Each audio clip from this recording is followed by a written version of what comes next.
بسم اللہ۔ السلام علیکم ورحمۃ اللہ وبرکاتہ۔ وعلیکم السلام ورحمۃ اللہ وبرکاتہ۔ جناب عاقل صاحب، امید ہے کہ آپ ہر طرح خیریت سے ہوں گے۔ الحمدللہ خیریت سے۔ آپ کے پروگرام کو اکثر واچ کرتے رہتے ہیں، بڑے انفارمیٹیو ہوتے ہیں۔ آپ کو اللہ جزائے تعالیٰ خیر اس دے۔ کار خیر میں برکت بھی دیں اور آپ کو لمبی زندگی سے نوازیں، اور آپ دین کی اسی طرح خدمت کرتے رہیں۔ خاص طور پر ہندوستان، پاکستان، بنگلہ دیش والے لوگوں کے لیے آپ نے ایک بہت ہی بہترین ذریعہ رکھا ہوا ہے۔ جزاک اللہ میں خیر۔ صرف اختصار کے طور پر یہی کہوں گا کہ اللہم زد فزد۔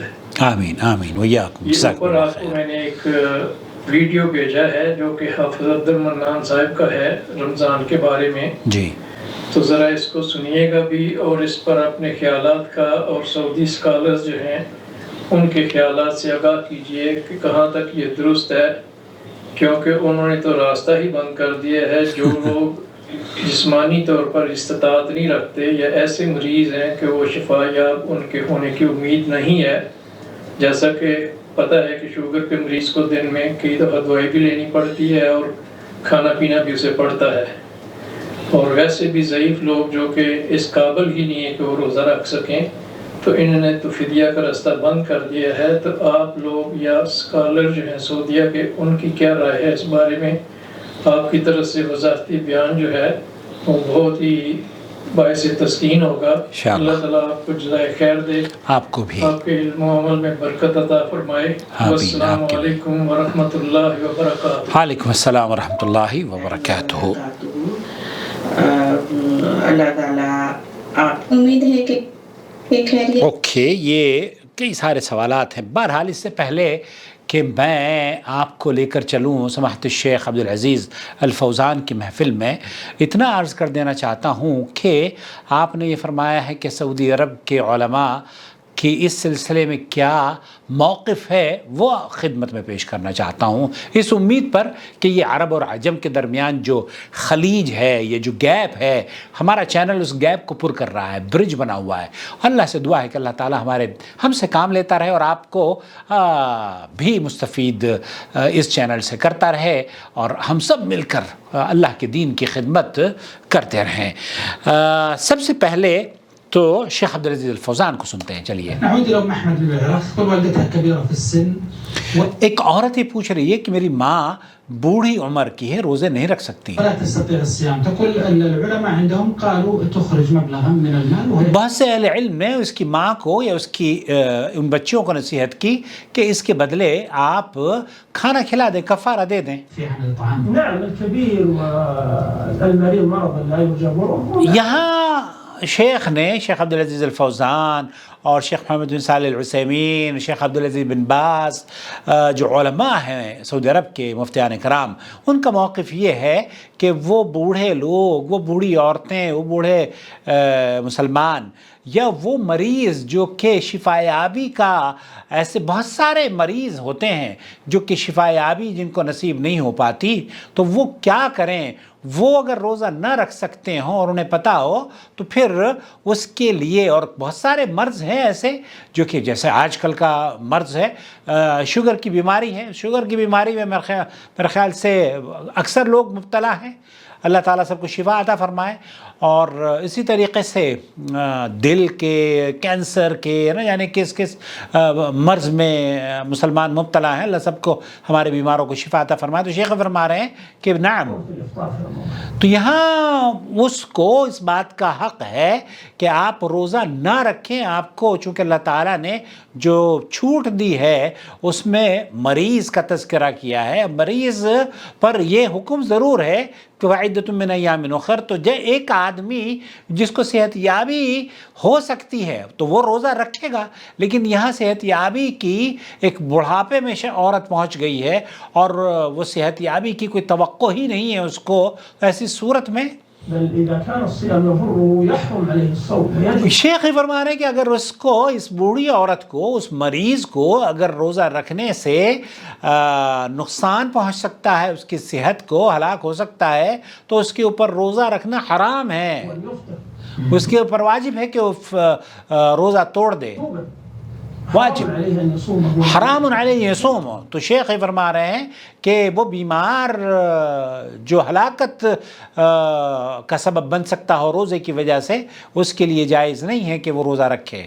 ولكنه ما دام معه عقله، مادام معه عقل، وہ ایک آدمی التخريف، تو وہ اس کی عقل بھی کام کر رہی ہے، کھاتا پیتا ہے، چلتا بیٹھتا، اٹھتا بھی ہے، باتیں بھی کرتا ہے.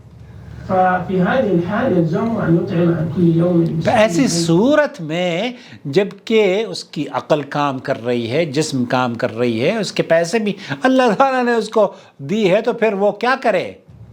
لكل مسكين نصف صاع، نصف صاع. يساوي تقريبا كيلو وربع. شیخ فرما رہے ہیں کہ پھر اس کا فدیہ دے دے، ہر روزے کے بدلے ایک دن کا فدیہ دے دے.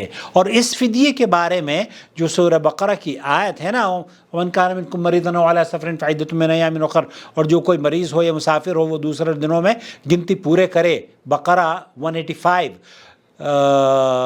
لیکن اگر روزہ رکھنے کی طاقت نہیں رکھتی اور نہ ہی مستقبل میں مرض یا بڑھاپے کی وجہ سے اس کے روزہ رکھنے کی طاقت بحال ہونے کی امید ہو، تو اس پر روزے رکھنا واجب نہیں، بلکہ اسے ہر دن کے بدلے میں ایک مسکین کو کھانا کھلانا ہوگا. اور اس کی دلیل ابو داؤد میں بھی موجود ہے. ابن عباس رضی اللہ تعالیٰ عنہما اس آیت کریمہ کا 185 کا جو تفصیل بیان کرتے ہیں، اور جو اس کی طاقت رکھنے والے فدیے میں اس کی طاقت روزہ نہ رکھنے کی طاقت رکھتے ہوں، تو پھر وہ فدیے میں ایک مسکین کو کھانا کھلائیں. ابن عباس رضی اللہ تعالیٰ عنہما کہتے ہیں کہ بڑی عمر کے بوڑھی عورت کے لیے یہ رخصت تھی، بڑے عمر کے بوڑھے اور بوڑھی عورت کے لیے یہ رخصت تھی کہ وہ طاقت رکھنے کی حالت میں بھی ہر دن کے بدلے ایک مسکین کو کھانا کھلائیں. اس حدیث کو امام ابو داؤد نے حدیث نمبر 2318 پر نقل کیا ہے.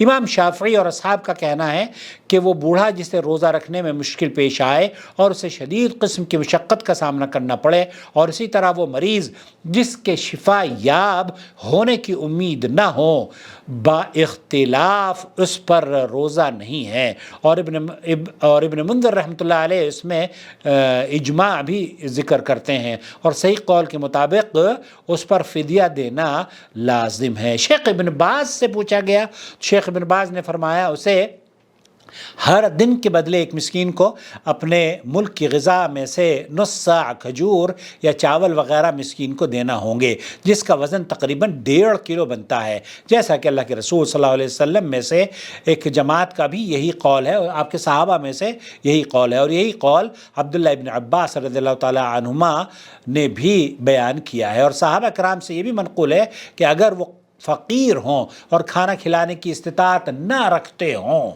تو اس پر کچھ بھی لازم نہیں ہے، اور نہ کفارہ ہے اور نہ فدیہ ہے. کسی ایک یا زائد مسکین کو مہینے کے شروع یا پھر درمیان اور آخر میں دینا جائز ہے. اسی طریقے سے جو سعودی عرب کی فتویٰ کمیٹی ہے نا میرے بھائی، وہ بھی یہی کہتی ہے کہ جب واقعتاً ایسا ہی ہو جو بیان کیا گیا ہے کہ ایک عورت بوڑھی ہے، بیمار ہے، تو اس پر واجب نہیں کہ تینوں برس کے چھوٹے ہوئے روزے رکھوں کو بدلے وہ روزے رکھے، بلکہ وہ نصف صاع کھجور یا چاول یا مکی یا گندم وغیرہ جو اس کے ملک کی غذا ہے وہ کھلا دے. یہی فتویٰ لجنۃ الدائمہ والافتاء سعودی عرب کا بھی ہے. شیخ عبدالعزیز الفوزان نے فرمایا کہ اگر آپ چاول واول کھلا رہے ہیں تو اس کو گوشت بھی دے سکتے ہیں، اس کے ساتھ ساتھ تیل بھی دے سکتے ہیں جو اس کو کھانے میں آسانی ہو جائے. یہ تو نور علی نور ہے. بہرحال اہل علم کا، سعودی عرب کے علماء کا یہی موقف ہے. مجھے امید ہے کہ اس میں امت کے لیے راحت ہوگی، اور امت کے مسلمانوں کو، بوڑھے اور بیماروں کو اللہ تعالیٰ ان کی کمزوریوں کو طاقت میں بدل دیں، ان کی بیماریوں کو اللہ شفا یابی عطا فرمائے، اور اس چینل کو سب کے لیے راحت کا سبب بنائے. اپنا بہت خیال رکھیں. والسلام علیکم ورحمۃ اللہ وبرکاتہ. آپ کا بھائی محمد عاقل، جدہ سے، مملکت سعودی عرب.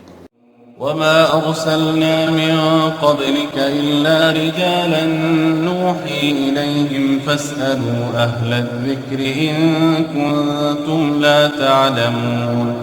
بالبينات والزبر وأنزلنا إليك الذكر لتبين للناس ما نزل إليهم ولعلهم يتفكرون.